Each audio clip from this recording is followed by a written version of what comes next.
Thanks for joining us tonight on Night Talk. Let's talk some more about Iran. Dr. Keller, you wanted to tell us a little bit about the way Iran has situated their nuclear facilities. Yeah, it's not as though we can just easily go in, Mike, and take out one reactor or two facilities. They've got some 80-some nuclear facilities. So if you wanted to do the job right, you'd have to really do a comprehensive bombing. And these sites are where? Well, they're dispersed around the country. They learn lessons from a lot of people, and they're located where there are a lot of people. So if we struck, it would have to be surgical. So if you strike, you have to be very surgical, but it couldn't be surgical enough. You'd end up killing, thousands of civilians, and of course that's part of the way they think about it too. That's the deterrent for us. Because if we do that, of course, the Islamist militants are going to say, oh, look, first they destroyed Iran, now they're Iraq, now they're going into Iran, what's the next place to go? So this is a very tricky problem. How do we keep them from getting a nuclear weapon? How do we deter them from getting a weapon? And probably the way to do it, or one suggestion, is to begin to build down ourselves and not look in the short term, but get down to a reasonable number of nuclear weapons, whatever that number is. Now, some pretty heavy hitters like Henry Kissinger and Sam Nunn and Secretary of Defense Bill Perry and others have recently come out and said, we're trying to reach for a world free of nuclear weapons. And that's what our conference is really about, is saying, is this, is this a pipe dream, or is it really a feasible thing we could do? Well, you could start by negotiating down to 500 each. Right now, well, okay, I read that op-ed piece that you're talking about. The Wall Street Journal in January. Yeah, I read that. And once again, if you're dealing with, that's the old unilateral disarmament deal. Okay, we'll disarm and you guys will follow suit because you have nothing to fear from us now, right? I mean, that was the whole idea, in plain language. Well, actually, no, it's more multilateral. We do it together, a little bit at a time. So we don't trust each other. It's Ronald Reagan. It's all over again. It's trust but verify. Yeah, exactly. But right. Ronald Reagan also made the point by threatening to, did install the what do you call them, the peacekeeper missiles in Europe. It was peace through strength. But what we were dealing with in the Cold War was a country similar to us in the sense that they didn't want their children to die.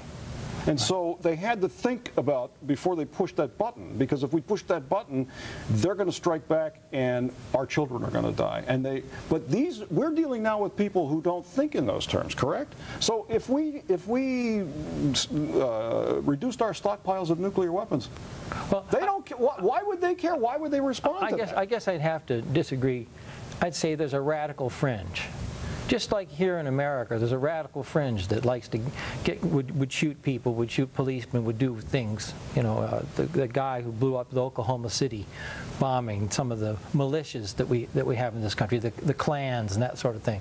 They have those kinds of people too. I think the vast majority of those Muslim people would never think of suicide bombing, would never even care about it. So we have to be very careful how we characterize it. Now the other thing I was going to say, the Wall Street Journal, taking just a purely economic view of this issue, one really successful program has been called the Nunn-Lugar Threat Reduction Program. That's where we've actually paid to try to dismantle the former Soviet nuclear infrastructure, and that's securing the radioactive material, helping them build down. But there really needs to be more funding for those kinds of projects to extend them from beyond the former Soviet republics to the rest of the world.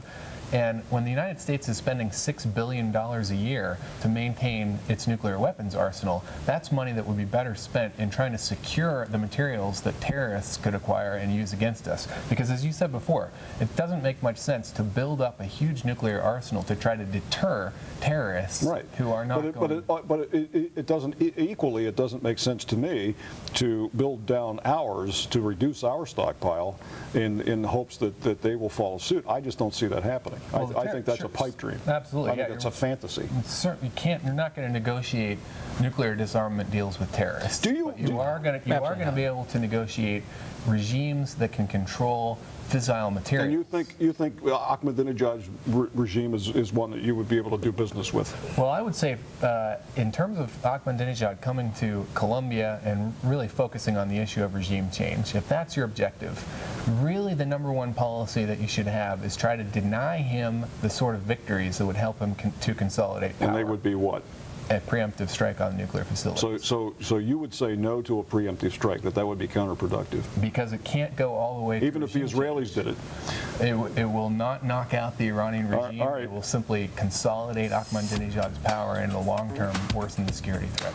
All right, we will continue in just a moment on Night Talk. Thanks for joining us.